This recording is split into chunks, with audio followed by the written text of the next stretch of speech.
그렇게 영국 교회에서 이제 선교 사역들을 하나씩 이제 해나가는 그런 과정을 마치고 다시 2011년도에 하나님 소원을 주셔가지고 영국 선교사로 파송을 받고 나가면서는 교회를 개척해야겠다라는 이제 그런 생각으로 가서 교회 사역을 시작을 했었습니다. 그때 이제 큰 집을 이제 구해가지고 기도부터 시작을 해야 되니까 그때 차고를 집으로 수리했던 그런 그 장소에 우리 이제 기도실을 만들고 그 옆에는 이제 영국 집도 2층 집이잖아요, 대부분. 거기서 2층 집에 우리 청년들하고 같이 살면서 매일 이제 기도 생활하고 그리고 나아가서는 그 한국 학생뿐만 아니라 외국인 유학생들 대상으로 저희는 이제 주 사역이 외국인 유학생들을 대상으로 영어로 이제 복음을 전하고 그들이 복음을 들으면 이제 본국으로 돌아갈 때 복음을 가지고 이제 무슬림권으로도 중국으로도 이제 나아가는 그러한 하나님의 그 비전을 가지고 그렇게 사역을 했었는데 그렇게 했던 계기가 있었어요. 제가 영국에서 유학생으로 있었을 때 한 중국 학생이 저희 이제 한인교회 다녔을 때 왔는데 너무나 평범한 학생이었는데 이 학생이 한인교회 그것도 와가지고 이제 예배를 드렸는데 잘 알고 보니까 이 학생의 신분이 장군의 딸인 거예요. 중국 장성의 딸인 거예요. 너무 평범한 유학생인데 그리고 복음을 교회에서 처음 들었고 복음에 대해서 관심을 가지고 있는 거예요. 근데 그 한인교회는 이 영혼에 대해서 별 관심이 없더라고요. 그냥 한인들끼리만 이렇게 어울리고 하고. 근데 저는 또 영어를 잘 못하고 그래서 막 가슴을 치면서 내가 반드시 여기 와서는 영어를 배워서 이런 학생들에게 복음을 전하고 섬기는 일을 해야겠다라는 생각을 가지고 돌아와서 유학생 사역을 계속해서 진행해 왔었습니다.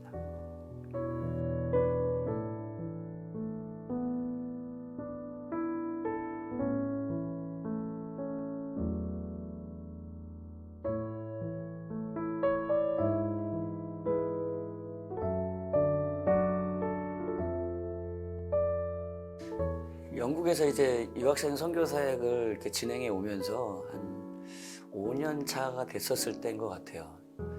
제가 이제 마음속에 이제 기도를 하고 있었는데, 근데 제가 청년 때 그 어떤 선교 집회 같은데 참여를 했었을 때 아프리카 선교사님의 그 어떤 간증과 얘기를 듣고 아프리카 선교를 위해서 적어도 한 번은 가서 삶을 드릴 그런 청년들이 있으면 한번 일어나라고 했던 기억이 나는 거예요. 그래서 한참 잊고 있었는데 그 생각이 나서 내가 하나님께 적어도 한 번은 내가 아프리카에 가서 복음을 위해서 내 삶을 드리겠다고 약속을 했던 적이 있었지 하고서 그 당시에 영국 선교 사역이 그렇게 쉬운 상황은 아니었는데도 불구하고 제 아내도 몸이 안 좋고 아프고 막 그런 상황이었는데 그럼에도 불구하고 이 기회에 아프리카에 내가 꼭 한번 들어가서 복음도 전하고 그런 이제 교회와 학교를 세우는 일들을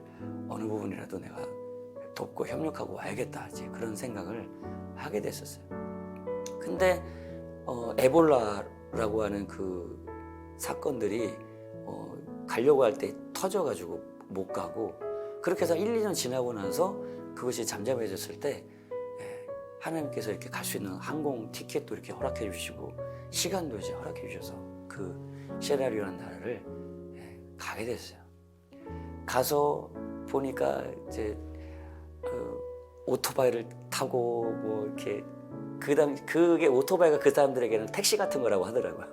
오토바이를 타고 산길 막 이런 뿌부정한 데를 막 가고 해서 그 깊은 산골 같은 곳에 이렇게 들어가서 딱 보니까 집이 몇 채 없는데 거기 이제 학교와 교회를 할 수 있는 건물이 있고 주중에는 기독교 학교고 주중에는 주일에 이제 예배드리고 이렇게 하는.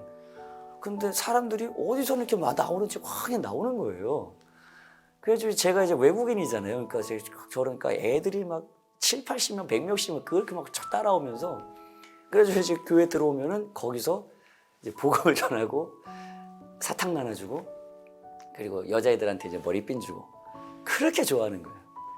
그래서 사탕을 애들한테 줬더니 그 뒤에 있는 어른들도 자기들도 사탕 달라고 평생 단 거를 뭐 사탕을 먹어볼 기회가 없었겠죠. 그래서 딱 주고 이제 와서 이제 복음 전하고 이렇게 집회를 이제 다니면서 이렇게 했었고, 그리고 교회 그 기독교 학교 이제 건축하는 현장도 가가지고 아 이렇게 건축이 진행되는구나 하면서 계속해서 이렇게 사역들을 잘 이제 마무리하고 돌아오게 됐는데, 그 일이 일어난 것은 이제 시에라리온 아프리카에서 일어난 게 아니라 제가 어디선지는 모르겠지만 시에라리온 그런 이제 복음전도 사역의 그 과정 속에서 그 이제 모기에 물리는 그런 일이 있었는가 봐요. 저는 이제 잘 못 느끼고 그런 뭐 물파스나 이런 것도 잘 하고 모기장도 잘 치고 다녔는데도 불구하고 그렇게 해서 사역을 잘 마치고 영국에 돌아왔는데 한 열흘 정도가 지나고 나니까 제 몸이 점점점 이게 아래로 이렇게 막 땀으로 꺼져가는 듯한, 막 무너져 내려가는 듯한 그런 느낌이 드는 거예요. 아, 이게 몸살 감기가 이렇게 심하게 들었나. 근데 혹시나 해가지고 말라리아의 그런 것들이 이제 증상들을 찾아보고 하니까 증상이 좀 유사한 거예요. 그래가지고 이제 병원에, 거기는 이제 병원이 아니라 보건소부터, 우리 GP라고 하는 보건소부터 가게 돼 있거든요. 작은 이제 보건소 같은 데 가서 물어보니까 아니라는 거예요. 그래가지고 아 그런가 하고서 또 이제 뭐 이렇게 처방 같은 거 이렇게 하는 것들 주길래 그냥 먹었는데 항생제 같은 뭐 그런 것 같아요. 계속 몸이 안 좋아지는 거예요. 그래서 또 전화했더니 그러면 다음에는 뭘 채취해라. 그렇게 해가지고 한 3, 4일을 지났는데 저희 몸은 계속해서 무너져가고 어느 날에 가서는 몸을 제가 잘 가누지도 못할 만큼 그렇게 몸이 힘들더라고요. 그렇게 해가지고 그 피를 채취해가지고 그러면 피 검사를 하자. 한 3, 4일 지나고 나서요. 그렇게 해서 피 검사를 했는데 그 검사가 그 다음날 또 나와요. 그날 나옵니다. 몸은 계속 무너져 내려가는데, 그런데 이제 그 보건소 의사가 상급 이제 상부 의사 그 병원에 이제 가려면 이제 추천서를 써주셔야 되는데 그분이 제가 좀 이상했는가 봐, 이상하기는. 그래서 이제 응급 그 앰뷸런스 팀에게 전화를 해가지고 한번 가봐라. 그래서 그분들이 저기 오셨어요. 그래서 하나하나 다 물어보고, 그 영국은 그 병원 절차가 굉장히 까다롭거든요. 병원 그 체계나 이런 것들이 잘 돼 있지 않아서, 한국은 뭐 몸 안 좋으면 그냥 뭐 자기가 가고 싶은 대로 이제 가고 이렇게 할 수가 있잖아요. 근데 영국은 그런 레터나 이런 절차가 없으면 갈 수가 없거든요. 이게 와가지고 앰뷸런스 팀 와가지고 다 물어보고 하더니 고개를 갸우뚱갸우뚱 하더니만 저를 이제 앰뷸런스에 이제 싣고 이제 큰 상급 병원으로 이제 데리고 들어가는데, 그렇게 이제 데려가면서 거기서 말라리아가 이제 만약 맞다고 하면 말라리아는 뭐 약만 잘 먹으면 괜찮다고 하는데 괜찮겠거니 하고서 저는 이제 가는데, 그런데 저는 지금도 생각나는 게 이제 앰뷸런스에 실려가지고 누워가지고 이제 애들은 뒤에서 아빠 하면서 이제 막 부르고 실려서 이제 가는데, 제가 많이 울었던 게 제가 아파서 힘든 게 운 게 아니라 그 시에라리온에서는 말라리아 때문에 죽는 아이들이 그렇게 많다는 걸 제가 들었거든요. 3,000원짜리 그 말라리아 약 하나만 먹으면 사는 애들이 그게 없어가지고 수만 명씩 죽는, 매일마다. 근데 나는 이렇게 좋은 나라에서 이렇게 앰뷸런스 실려가서 가면 이제 살게 되고 할 텐데, 그 애들이 생각이 나가지고 이제 울면서 눈물 속에서 실려갔던 기억이 나요. 그렇게 해서 실려가고 저는 그 엑스레이 찍고 나서 너 말라리아 맞다 라고 하는 그 의사 얘기를 듣고 눕혀지는 거기가 제가 기억하는 마지막이에요. 그리고 나서 저는 기억이 하나도 안 나고요. 저희 아내 말로는 그리고 나서도 한 3일 동안은 얘기도 했고 나 괜찮으니까 걱정하지 말라고, 예배 잘 이렇게 준비하고 이렇게 하라고 뭐 이렇게 여러 가지 얘기를 했대요. 근데 저는 기억이 하나도 안 나요. 그리고 나서 3일이 지나고 나서 그 의사들은 괜찮을 거라고 했는데 3일이 지나고 나서 그날 이제 근데 그때 화요일 날이 아침이었는데 새벽이었는데 병원에서 이제 아내에게 전화가 왔다고 하더라고요. 빨리 병원에 와야겠다라는 이제 얘기를 듣고 그리고 나서 이제 이게 굉장히 좀 감이 안 좋았 불안이 이렇게 찾아왔다고 하더라고요. 이게 뭔 일이지 무슨 일이지 하고서 근데 그날 이제 아침에 그 병원에서 하는 얘기가 너희 남편 오늘 이제 그때가 이제 오전 한 9시 10시쯤이었다고 오늘 밤 10시를 넘기기가 힘들 것 같다. 그런 이제 청천벽력 같은 그런 얘기를 아니 괜찮을 거라고 했는데 3일 지나고 나서 그날 밤 못 넘길 거라는 얘기를 딱 들으니까 저는 뭐 다 뭐 그런 상황을 알 수 없었고 뭐 기억을 못 하기 때문에 저 아내는 정말 세상이 무너져 갈 것 같은 그런 상황이었겠죠.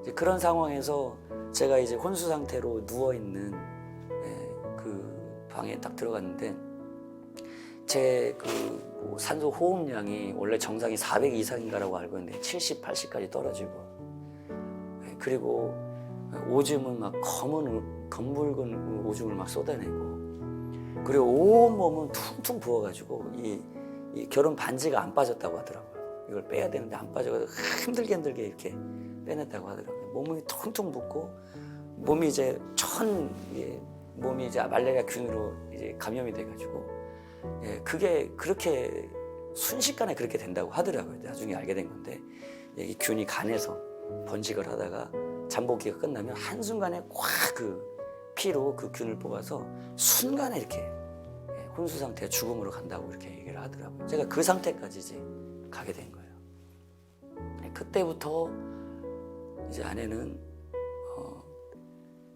아는 모든 지인들, 그 영국에 있는 신학교 학생들, 그리고 영국의 목사님들, 그리고 그 선교지에 있었던 그 아프리카 선교사님의 아는 뭐 선교사님, 목사님, 전 세계로 이 기도의 제목이 퍼져가면서 기도가 이제 시작된 건데 이 한 의사는 저를 죽음의 길로 계속 이끌어갔는데 그 다음부터는 제게 이제 살 길이 막 이제 열어져 가는데 저는 그러고 나서 이 폐에는 호흡은 멎었어요.